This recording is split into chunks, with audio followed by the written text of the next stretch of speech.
আসসালামু আলাইকুম, সবাই কেমন আছেন? আশা করছি সবাই ভালো আছেন আর আমিও ভালো আছি। আজকে আমার রেসিপিতে রয়েছে পায়েস। তো এখানে আমি 2 মুঠো পোলাওয়ের চাউল নিয়ে নিয়েছি আর আমি এখানে 1 লিটার গরুর দুধ নিয়ে নিয়েছি।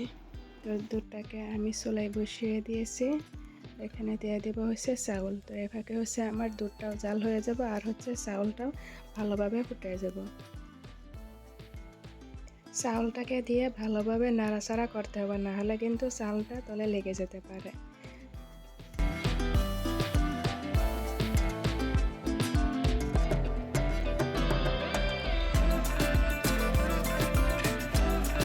চাউলটা প্রায় আধা সিদ্ধ হয়েছে। এখন দিয়ে দিব আমি গুঁড়া দুধ। তো এখানে আমি আমুলের গুঁড়া দুধটাই আমি নিয়ে নিচ্ছি। গুঁড়া দুধটাকে আমি অল্প গরম পানিতে মিক্স করে নিচ্ছি।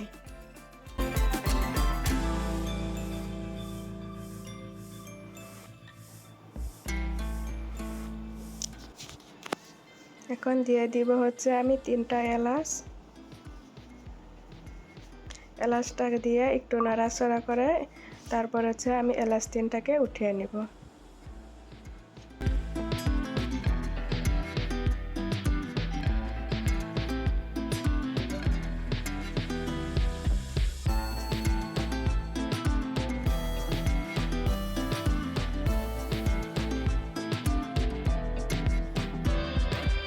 এলাচ 3টাকে আমি উঠিয়ে নিব।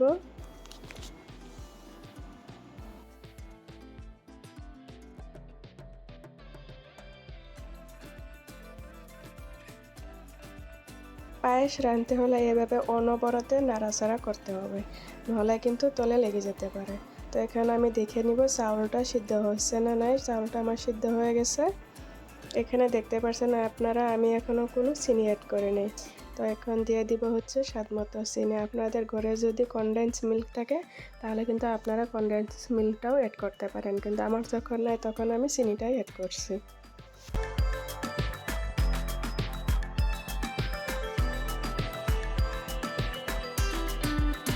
দিয়ে দিব সামান্য পরিমাণে একটু লবণ। লবণটা দিলে চিনির স্বাদটাও যেন বেড়ে যায়।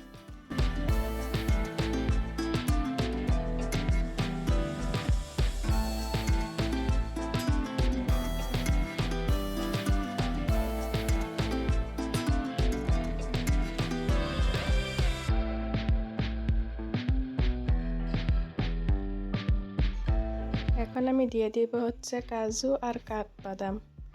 আপনারা এখানে খেজুর তারপরে কিশমিশ দিতে পারেন। পায়েসটাকে আমি আরও 2-3 মিনিট জাল করে নিব। এখানে আমি চুলার আঁচটাকে একদম লো ফ্লেমে রেখেছি।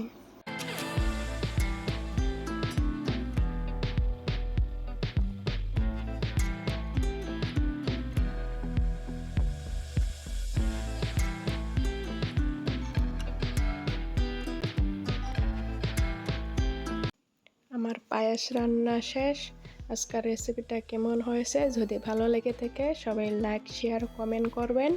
সবাই সুস্থ থাকবেন, ভালো থাকবেন। খুদা হাফিজ।